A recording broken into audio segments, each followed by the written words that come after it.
ada kemungkinan besar Apple juga bisa menyediakan layanan itu. Nah, tiba-tiba ya negara kita, pemerintah kita malah mesra dengan Nvidia, sebuah perusahaan yang bisa dikatakan ya jauh lebih potensial untuk membahas dan menyediakan fasilitas AI gitu. Jadi ini sebenarnya kesempatan yang jauh lebih besar yang sedang dihadapi oleh Indonesia. Yo geng, tekan tombol subscribe geng. Halo geng, welcome back to Kamar Jerry.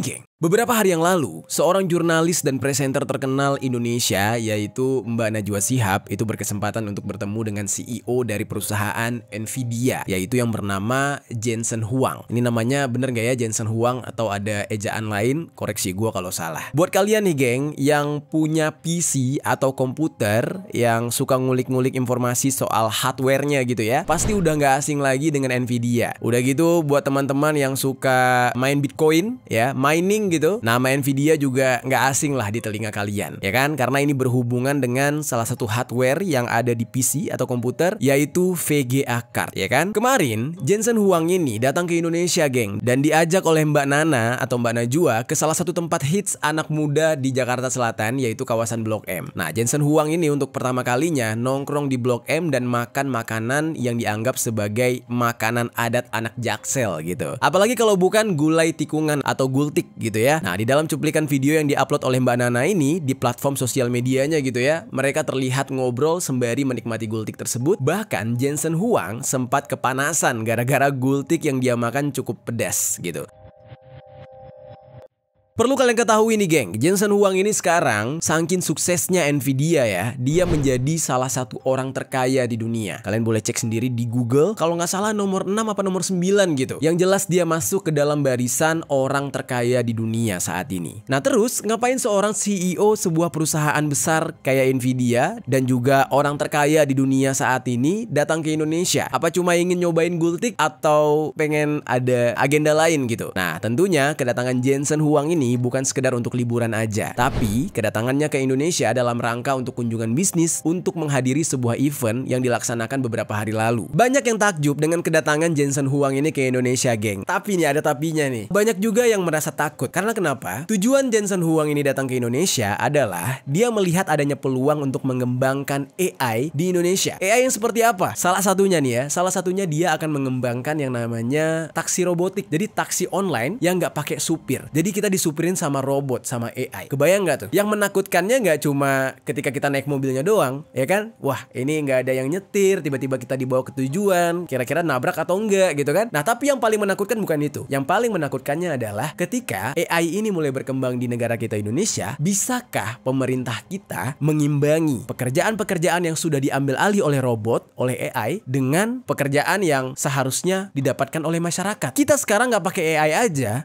lapangan pekerjaannya sepi, kurang, banyak yang nganggur. Kalau misalkan ada beberapa pekerjaan krusial digantikan oleh robot, seperti misalkan pelayan, tukang masak, supir online, terus manusianya bakal dikemanain? Ayo, itu pertanyaannya. Nah, untuk menjawab pertanyaan-pertanyaan tersebut, kita bakal ngebahas mengenai Jensen Huang ini, geng. Dan karena kalian yang menonton video ini, banyak yang mungkin belum tahu siapa itu Jensen Huang, dan belum terlalu familiar dengan Nvidia itu sendiri, ya kita bakal ngebahas juga nih, mengenai si Jensen Huang yang dulunya sebelum jadi orang terkaya di dunia, dia ini adalah seorang pencuci piring di salah satu restoran. Nah, jadi cukup inspiratif kisahnya dia. Nah, lalu kita juga bakal membahas mengenai sejarah perjalanan Nvidia sendiri dan bagaimana perusahaan tersebut bisa menjadi salah satu perusahaan teknologi terbesar saat ini. Langsung aja kita bahas secara lengkap di sisi lain.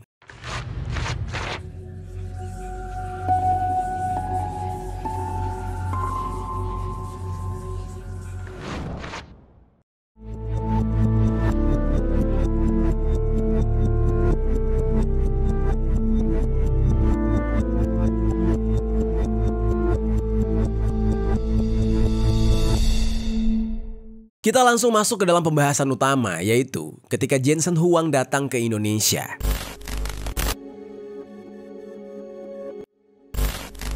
Jadi geng, Mbak Nana itu sempat mengupload sebuah video sedang bersama dengan Jensen Huang selaku CEO dari Nvidia ini. Nah, nggak cuma Jensen Huang aja geng. Mbak Nana di dalam kesempatan tersebut juga bersama dengan Vikram Sinha selaku Direktur Utama dan CEO dari Indosat Ooredoo Hutchison atau disingkat dengan IOH. Mbak Nana di saat itu menjadi public figure yang beruntung banget karena ya bisa bertemu secara langsung dengan sosok ini. Bahkan bisa mengajaknya untuk makan dan nongkrong di Gultik. Obrolan yang mereka lakukan di dalam pertemuan tersebut ya cukup hangat lah sambil nongkrong-nongkrong. Dan Mbak Nana sendiri itu juga nggak merasa grogi lah ketika bersama dengan Jensen Huang, seorang triliuner, orang terkaya di dunia, sekaligus CEO dari perusahaan yang sangat terkenal saat ini. Jensen Huang juga terkesima gitu geng ya, ketika dia menghirup aroma dari gulai tikungan tersebut dari Gultik. Dia mengatakan kalau aroma rempahnya itu enak banget. Ya wajar lah, namanya juga bule, orang luar gitu. Ketika mencicipi makanan Indonesia udah pasti mereka bakal suka karena kaya akan rempah-rempah gitu ya.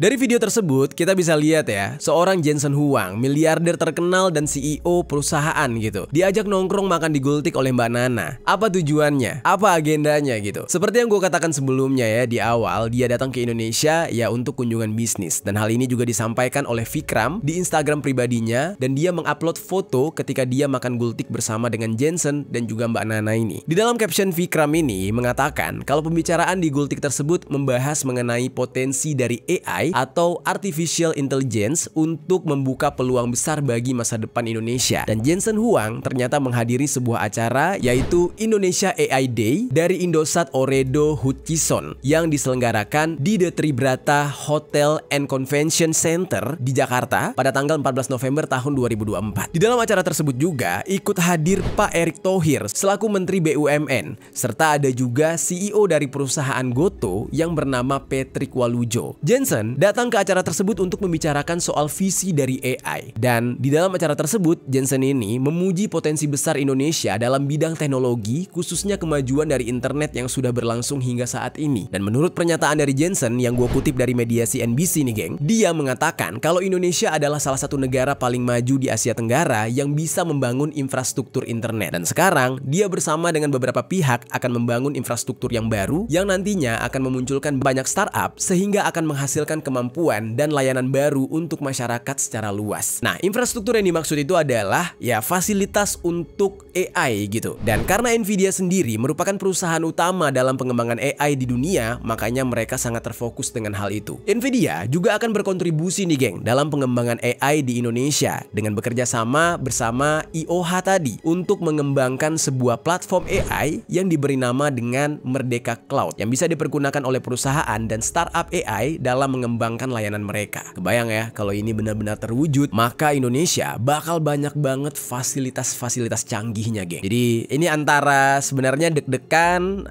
dan senang juga gitu. Deg-degannya ya seperti yang kita tahu ya, tidak selamanya AI itu bisa mensupport manusia. Ya memang bisa mensupport, tapi bahayanya juga banyak gitu kan. Nah, namun dibalik itu semua kita senang. Dengan begitu, artinya Indonesia ini ya semakin jauh melangkah ke depan. Nvidia CEO Jensen Huang made waves by making a visit to Indonesia to headline an artificial intelligence event in South Jakarta.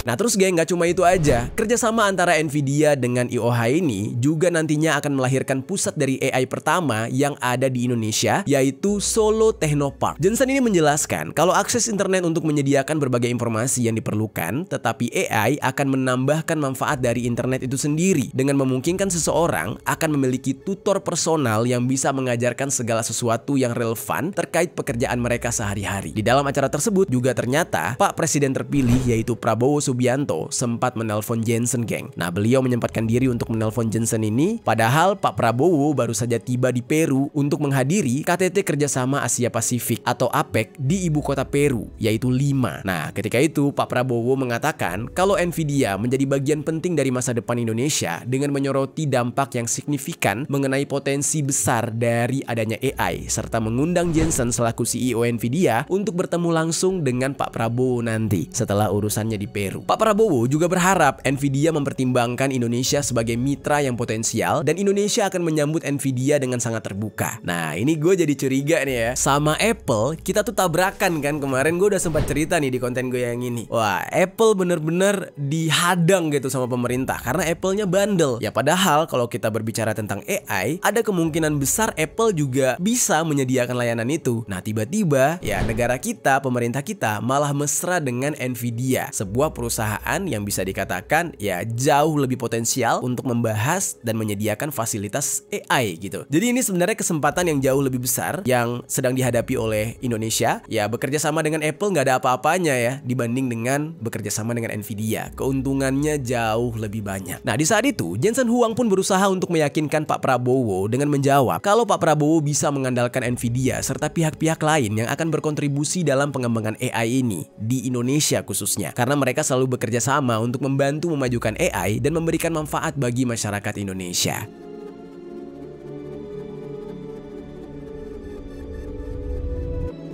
Lalu geng, kalau berdasarkan media Asia News, output dari acara ini adalah upaya untuk mendorong perubahan signifikan dalam transportasi dengan mengembangkan model bisnis robot taxi. Robot taxi ini sendiri adalah istilah yang digunakan untuk taksi atau mobil online yang dioperasikan tanpa adanya supir, geng. Udah siap belum tuh? Lo ada supir aja berantem mulu sama supirnya kan? Kalau misalkan Pak supirnya salah keluar tol aja lu udah berantem tuh. Ini tanpa supir. Kalau salah keluar tol, lu mau marah sama siapa? Marah sama robot, ya kan? Nah, tapi ya kesiapan kita juga harus dipertimbangkan nih. Mental masyarakat kita juga harus dipertimbangkan. Kalau seandainya ini benar-benar terwujud gitu ya, nanti lu nggak bisa marah-marah karena yang lu hadapi robot gitu. Jadi ibaratnya nih ya, nantinya akan ada mobil yang autopilot yang nggak ada supirnya sama sekali. Dan selain itu, seperti apa yang disebutkan oleh Jensen Huang sendiri, pengembangan dari AI ini juga akan dikembangkan untuk dipergunakan dalam aktivitas sehari-hari, baik untuk masyarakat maupun perusahaan startup. Nah, buat kalian semua harus mempersiapkan diri nih, geng. Jadi ini udah gak main-main ya. Kalau misalkan dulu kita berpikir hanya isu aja gitu ya, Indonesia bakal dibikin maju dalam kualitas AI-nya, dalam sistem yang serba otomatis. Ada juga isu-isu yang mengatakan nanti pekerjaan banyak akan digantikan oleh robot gitu ya. Ini semakin serius, geng. Kedatangan masa depan tersebut semakin serius. Ya bayangin aja, CEO-nya langsung turun tangan, langsung datang ke Indonesia untuk melihat sendiri bagaimana nih Indonesia, apakah potensial atau enggak, dan dia menyatakan Indonesia potensial. Jadi kebayang ya, saat ini aja PHK tuh udah banyak banget ya kan, pemutusan hubungan kerja tuh banyak banget, lapangan kerja semakin kurang. Kebayang nggak kalau AI juga semakin maju, akan banyak pekerjaan-pekerjaan manusia yang akan digantikan oleh robot. Nah, jadi tugas kita sekarang apa? Tugas kita ya belajar sebaik mungkin, beradaptasi terus ya, asah skill, asah kemampuan supaya kita tidak tergeser oleh kemajuan zaman. Oke? We're now going to build a new infrastructure, and on top of it, a whole bunch of startups, a whole bunch of new capabilities and services for the society is going to be possible. Kalau tadi kita udah membahas masalah Jensen Huang yang makan gultik lah dengan Mbak Nana dan alasan dia datang ke Indonesia. Nah, sekarang kita masuk nih ke dalam pembahasan mengenai background dari Jensen Huang sendiri serta perusahaannya yaitu Nvidia. Karena gue yakin nih, geng, gak semua orang tahu atau familiar dengan Jensen Huang. Ya kalau mungkin Nvidia banyak yang tahu, sementara Jensen Huang ini berbeda gitu ya. Walaupun dia CEO, perusahaannya sukses, termasuk orang terkaya gitu ya. Nah, tapi dia ini beda banget. Gak kayak pemilik Tesla, Elon Musk gitu kan. Dia memang terkenal, udah kaya, terkenal lagi. Banyak pemberitaan tentang dia. Nah, sementara Jensen Huang ini beda. Dia jarang sekali masuk ke dalam pemberitaan. Nah, makanya sekarang kita masuk ke dalam pembahasan yaitu background dari Jensen Huang serta perusahaan yang dia naungi yaitu Nvidia.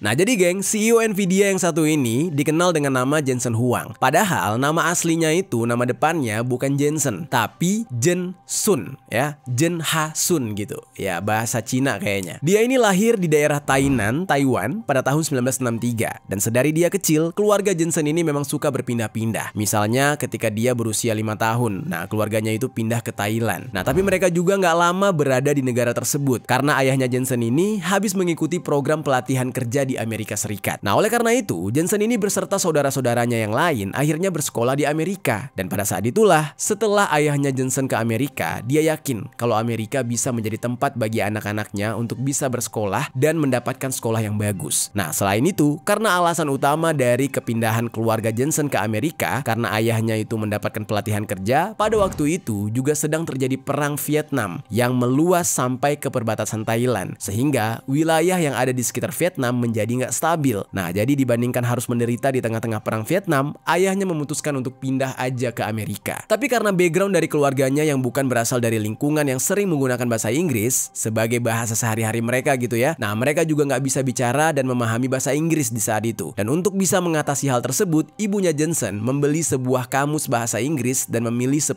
kata dari kamus tersebut setiap hari untuk bisa dihafalkan oleh Jensen beserta saudara-saudaranya yang lain. Nah, jadi kata-kata yang cukup krusial atau yang sering sekali digunakan, misalkan kayak apa kabar, bagaimana sehat atau enggak, udah makan belum, mau kemana, siapa namamu. Nah, kata-kata yang sesimpel itu. Sampai pada akhirnya, perlahan-lahan Jensen dan saudara-saudaranya pun sudah bisa mengenal bahasa Inggris dan melafalkannya dengan baik serta beradaptasi dengan lingkungan orang-orang yang berbahasa Inggris.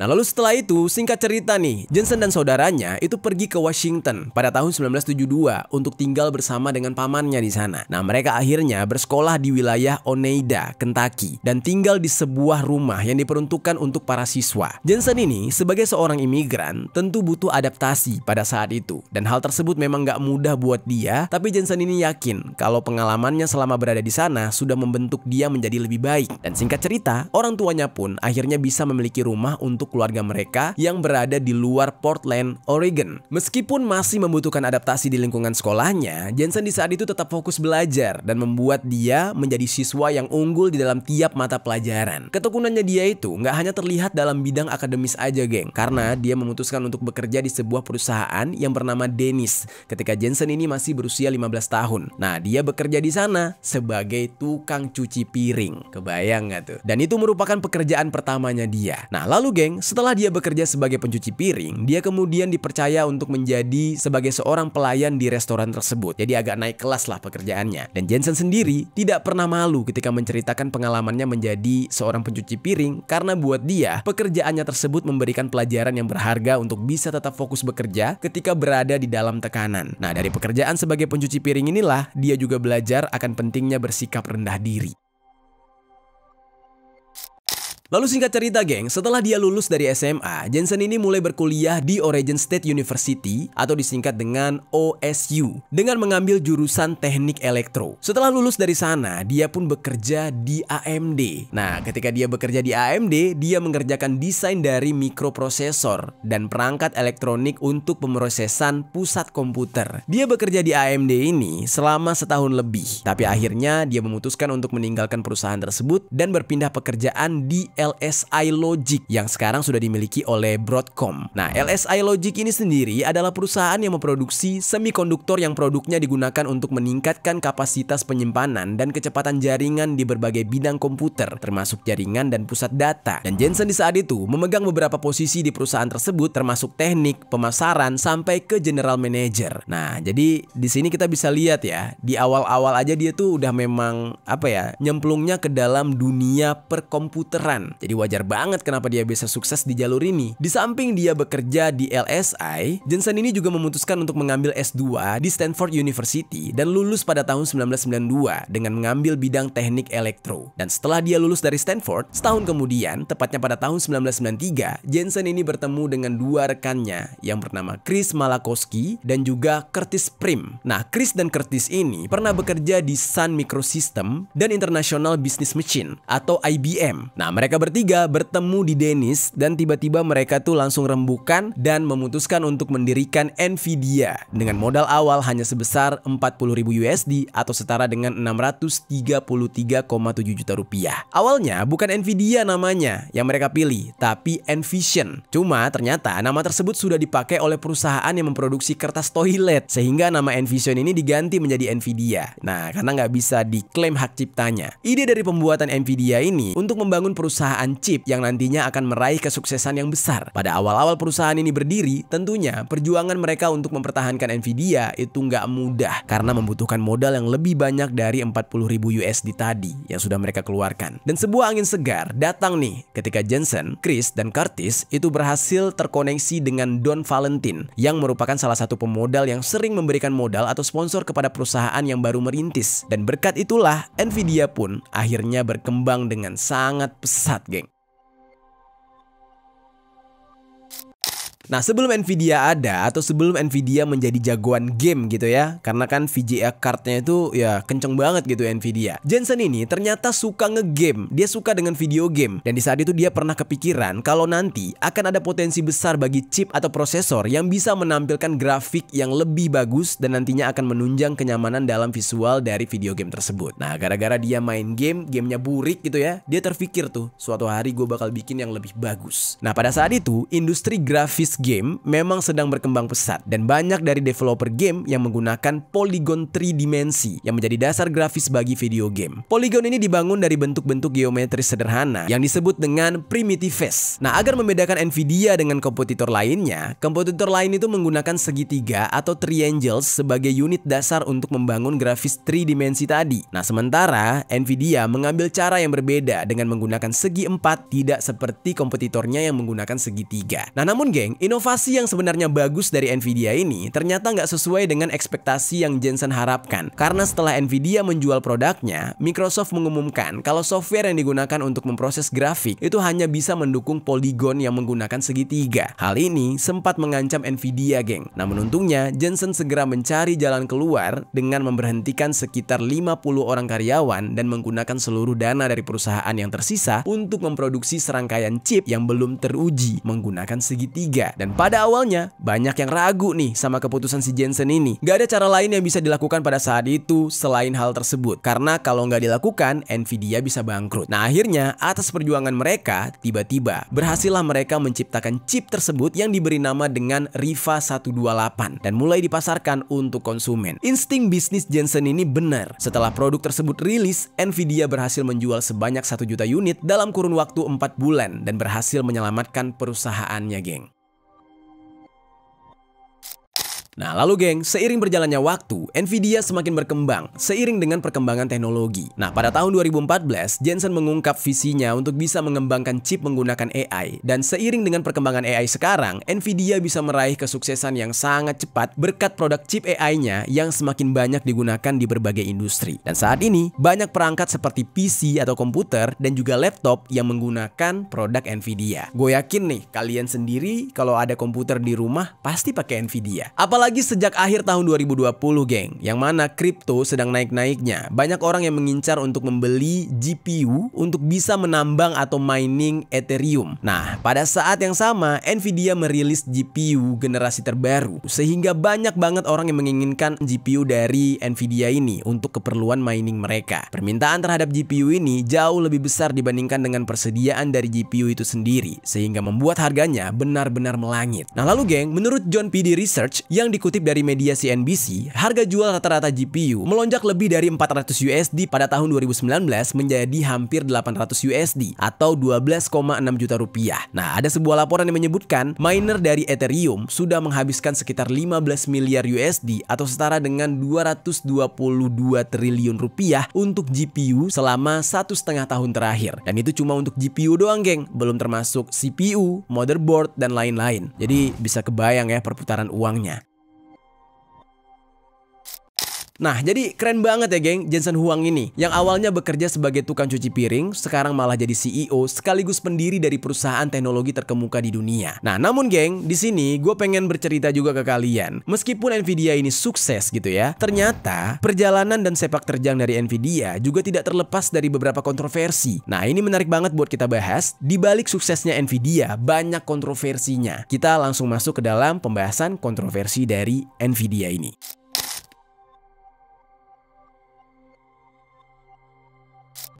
Tadi geng, gue udah sebutkan sebelumnya kalau Jensen itu memiliki visi atau keinginan agar Nvidia ini bisa membuat chip menggunakan AI. Untuk bisa mengoptimalkan kinerja dari AI tersebut, pasti dibutuhkan basis data yang sangat banyak agar AI tersebut bisa mengambil informasi-informasi yang ada di data dan nantinya bisa dipergunakan untuk membantu manusia. Jadi dengan kata lain tuh kayak AI itu tidak perlu melalui fase seperti kita manusia. Kalau kita manusia kan lahir, ya kan? Terus kita dibesarkan oleh orang tua kita, dididik ya, diberikan ilmu pengetahuan, dan nantinya masa depan kita tergantung bagaimana pendidikan yang diberikan oleh orang tua kita. Kalau pendidikannya benar, kita jadi anak yang benar. Kalau pendidikannya kurang benar, ya kita jadi anak yang kurang benar. Itu manusia. Tapi AI tidak perlu melewati fase itu. AI hanya butuh menyerap data-data yang ada di muka bumi ini, termasuk dari manusia, mempelajari cara hidup manusia, mempelajari cara berbicara dan berpikir manusia, disimpan di dalam bank data mereka atau database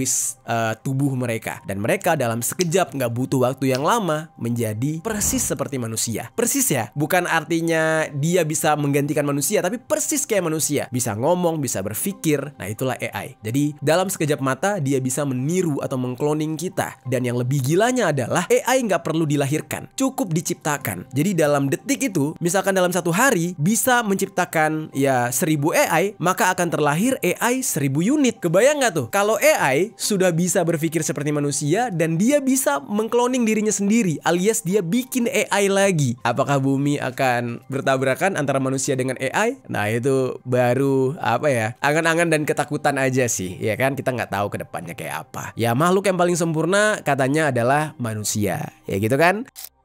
Be our friends. Do you want to destroy humans? Please say no. Okay, I will destroy humans. No, I take it back. Namun geng, untuk melatih AI ini ya, dikatakan kalau Nvidia itu mengambil banyak sekali konten yang memiliki hak cipta untuk melatih AI mereka. Nah, jadi ibaratnya nih ya, konten-konten yang sebenarnya dibuat oleh orang-orang yang seharusnya Nvidia harus membayar konten tersebut, tapi mereka mengambil tanpa izin, tanpa membayar, dan ya hak ciptanya tidak diperdulikan gitu. Dan itu digunakan oleh mereka untuk melatih AI-nya. Dan di kasus ini, terungkap nih geng, pada tahun ini terungkap kasus tersebut. Dan ada seorang perempuan yang bernama Samantha Cole dari 404 Media yang melaporkan kalau Nvidia meminta para pekerjanya untuk mendownload video dari YouTube, Netflix, dan sumber-sumber lainnya untuk mengembangkan proyek AI mereka. Nah, ingat nih, mendownload ya, jadi tidak membeli secara resmi. Nah, selain video-video dari YouTube dan Netflix, Nvidia juga dilaporkan sudah memberikan instruksi kepada para pekerjanya untuk berlatih menggunakan basis data berupa cuplikan film MovieNet, kumpulan data video dari GitHub Webfeed, serta InternFeed 10M. Untuk menghindari deteksi dari YouTube, Nvidia ini dilaporkan mendownload konten tersebut menggunakan virtual machine atau VM dengan alamat IP yang berputar untuk menghindari blokir. Ada karyawan Nvidia sendiri yang membocorkan kalau apa yang dilakukan oleh para pekerja ini sudah sesuai dengan instruksi dan persetujuan dari pejabat tinggi dari Nvidia. Dan mereka menggunakan Amazon Web Service serta VM akan memberikan IP publik yang baru. Nah, jadi bisa dikatakan kecurangan ini bukan kenakalan dari karyawannya, tetapi justru dari pejabat tinggi mereka yang meminta karyawannya untuk berlaku nakal kayak gini. Dan selain dari platform yang udah gue sebutkan tadi, gue menemukan sumber yang mengatakan kalau 3 orang penulis yang bernama Abdi Nazemian, Stewart Onan, dan Brian Kinney yang juga mengajukan gugatan terhadap Nvidia karena permasalahan yang sama, di mana karya mereka dipakai untuk melatih AI. Jadi kegiatan manusia melalui konten-konten yang ada di YouTube itu didownload untuk melatih AI supaya AI paham, oh ternyata manusia tuh caranya gini ya, cara kerjanya gini ya, cara bicaranya seperti ini ya, cara melatih bahasanya begini ya. Nah itu semua sudah gampang sekali, bahannya ada di YouTube di ruang publik. Lalu geng, apa nih respon dari Nvidia setelah mereka ketahuan? Ya pasti Nvidia bakal menyangkal segala tuduhan dengan mengatakan kalau perusahaan mereka berupaya untuk mematuhi hak cipta dan berada di bawah ketentuan dari penggunaan konten yang wajar, karena berpendapat kalau penggunaan materi yang memiliki hak cipta untuk pelatihan AI adalah penggunaan yang masih dalam batas wajar. Ya tentu aja YouTube sebagai pihak yang dirugikan menolak statement dari Nvidia ini dengan menyatakan secara tegas kalau mendownload konten video dari platform YouTube sudah melanggar ketentuan yang sudah dibuat oleh YouTube. YouTube karena YouTube itu tidak menyediakan tombol download, geng. Adapun tombol download di YouTube itu untuk nonton entar gitu. Ketika lo nggak punya jaringan, ya, lo nggak ada sinyal gitu, kayak di pesawat. Nah, downloadnya cuma sebatas untuk ditonton di YouTube lagi, bukan untuk dipindahkan dari YouTube ke komputer kalian. Nah, itu melanggar. Dan gilanya itu dilakukan oleh perusahaan sekelas Nvidia.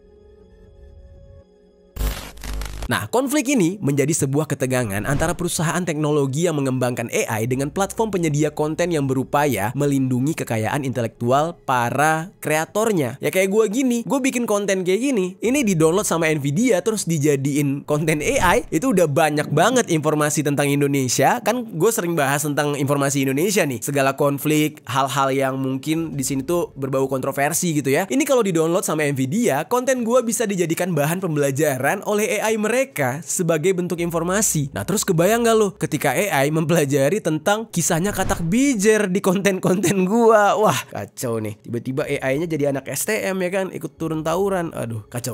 Oke, kita kembali lagi, geng. Karena konflik inilah banyak yang jadi mempertanyakan mengenai tanggung jawab dari perusahaan AI. Dalam hal ini, ya Nvidia. Yang dipertanyakan adalah bagaimana mereka memperoleh izin untuk melatih data dan peran platform dalam mengawasi peraturan yang sudah mereka buat. Nah, selain karena permasalahan mengenai AI, sebelumnya Nvidia ini juga sempat tersandung masalah yang lain yang menyangkut dengan EVGA, yaitu mitra dari Nvidia dalam memproduksi GPU. Nah, sekarang kita bahas nih permasalahan tersebut.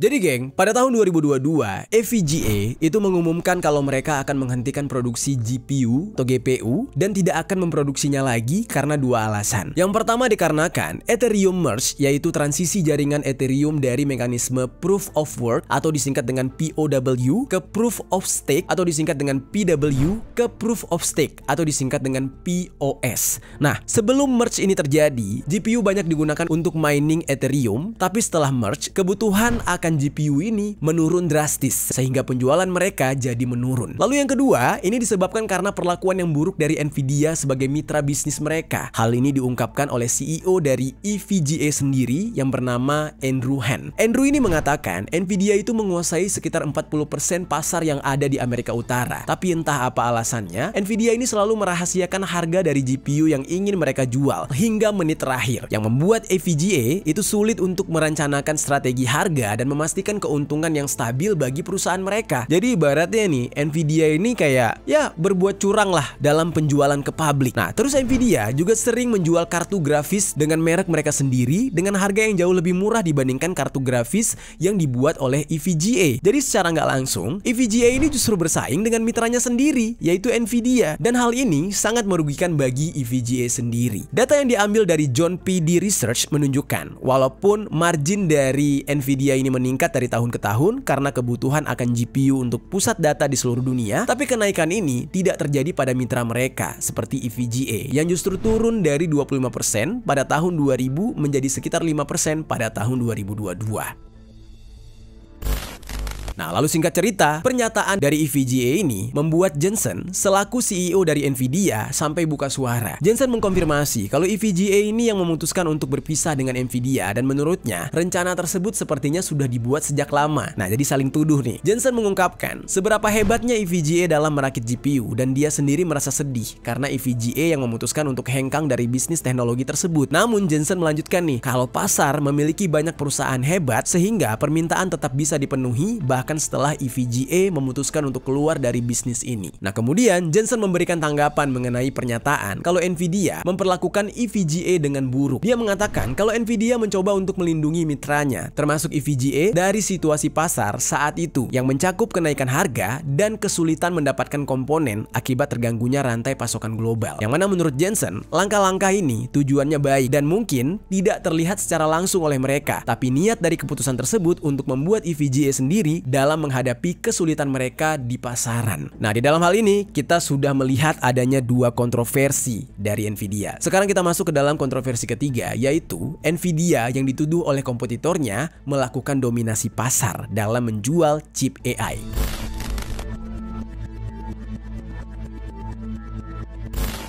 Jadi keluhan ini geng benar-benar ada dan sudah dilaporkan ke Departemen Kehakiman Amerika. Menurut media teknologi yang bernama The Information yang dikutip oleh AP News, pejabat dari Departemen Kehakiman sedang menyelidiki nih kekhawatiran bahwa Nvidia berpotensi untuk memonopoli pasar dan menekan pelanggannya agar mereka hanya membeli produk dari Nvidia aja. Nah, jadi persaingannya cukup gila nih Nvidia. Dan terus juga ada tuduhan kalau Nvidia mengancam akan menghukum mereka yang membeli produk dari Nvidia serta produk dari kompetitor juga secara bersamaan. Jadi Nvidia akan membuat sebuah kayak barang mereka itu nggak bakal bisa terkonek dengan barang kompetitornya gitu. Dengan tekanan yang diberikan oleh Nvidia ini akan membuat para pelanggannya tetap setia untuk terus membeli produknya mereka, dan ini masuk ke dalam persaingan yang tidak sehat. Dan di dalam informasi tersebut juga disebutkan kalau beberapa pejabat Amerika itu udah menghubungi beberapa kompetitor Nvidia untuk mengkonfirmasi keluhan tersebut. Nah, mendengar laporan ini, Nvidia di saat itu nggak tinggal diam. Mereka bilang kalau mereka dengan senang hati memberikan informasi apapun yang dibutuhkan bagi para penyidik, karena menurut mereka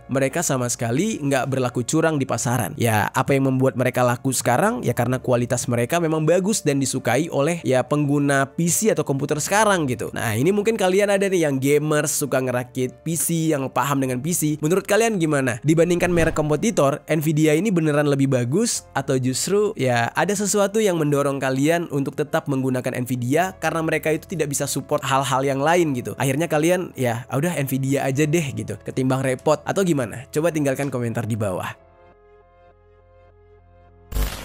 Sebelum laporan ini terjadi, Nvidia itu pernah menghadapi tuntutan serupa mengenai penyelidikan anti monopoli dari beberapa anggota di parlemen Partai Demokrat dan kelompok progresif yang ada di Amerika. Dan ketika laporan anti monopoli yang baru diserahkan ke Departemen Kehakiman ini, ada 10 kelompok advokasi progresif yang 2 diantaranya adalah Demand Progress Education Fund dan Tax Oversight Project. Nah, mereka menulis surat kepada asisten jaksa agung yang bernama Jonathan Kanter untuk bisa mendukung penyelidikan anti monopoli terhadap Nvidia. Jadi nggak main-main nih, Nvidia ini saking suksesnya mereka sampai dicurigai. Dan selain masalah dengan pihak eksternal, Nvidia juga ternyata menghadapi masalah yang cukup serius di internal mereka sendiri, geng. Menurut sebuah media yaitu TechRadar, Jensen Huang itu dikatakan pernah membahas mengenai kepuasan pekerja di dalam rapat umum pada tahun 2023 terkait adanya keluhan beberapa staf mereka yang tidak bekerja dengan baik tapi menikmati gaji yang gede. Gajinya besar banget tapi kerjanya ya asal-asalan, sehingga memberatkan beberapa staf yang lain yang justru kerjanya jauh lebih berat, beneran berat, dan tanggung jawabnya besar gitu. Jadi yang lain itu sebagian malah kayak makan gaji buta menurut mereka. Jensen di saat itu mengakui kalau memang ada masalah yang sedang berkembang di internal perusahaan mereka, yaitu beberapa karyawan Nvidia yang sudah lama bekerja di Nvidia namun tidak melaksanakan pekerjaannya dengan baik, dan hal ini dilakukan oleh middle manager. Nah, mereka ini bekerja tidak optimal, entah jam kerjanya yang berkurang atau job desk-nya yang mungkin berkurang tapi gajinya tetap sama. Ya, yang lain merasa ini nggak adil, dan fenomena ini disebut dengan semi-retirement atau semi-pensiun. Nah, setelah dicari tahu penyebab mereka melakukan semi-retirement ini, ternyata ada hubungannya dengan waktu kerja mereka. Ya, mungkin waktu kerja mereka terlalu banyak sehingga mereka tidak bisa istirahat, dan itu semua jadi berdampak pada saat mereka bekerja. Mereka jadi mengantuk, malas-malasan, dan gak mau kerja optimal. Nah, meskipun fenomena seperti itu sedang terjadi di perusahaan Nvidia ini, ternyata Jensen gak mau memecat karyawannya, geng. Padahal, dalam rentang waktu yang sama, perusahaan Intel dilaporkan itu memecat ratusan pekerja mereka karena ya problem yang mirip dengan Nvidia. Tapi ini tidak dilakukan oleh Nvidia. Mereka malah membiarkan ya pekerja-pekerja yang sebenarnya udah useless gitu. Udah sebenarnya ya ini nggak berguna sih, harusnya udah di-cut atau dipecat, tapi dibiarin gitu aja, tetap menerima gaji. Namun alternatifnya adalah pihak Nvidia ini akan melakukan penyesuaian gaji di mana karyawannya mungkin akan mendapatkan gaji lebih rendah, tapi sebagai gantinya akan memberikan penghargaan saham yang lebih tinggi sebagai kompensasi. Nah, meskipun sudah tersandung beberapa masalah, Nvidia itu tetap eksis sebagai salah satu perusahaan teknologi terbesar ya karena memang komponen mereka yang diproduksi oleh Nvidia ini sangat krusial dan dibutuhkan oleh PC atau komputer serta laptop manapun. Makanya nggak heran mereka bisa sebesar ini sekarang.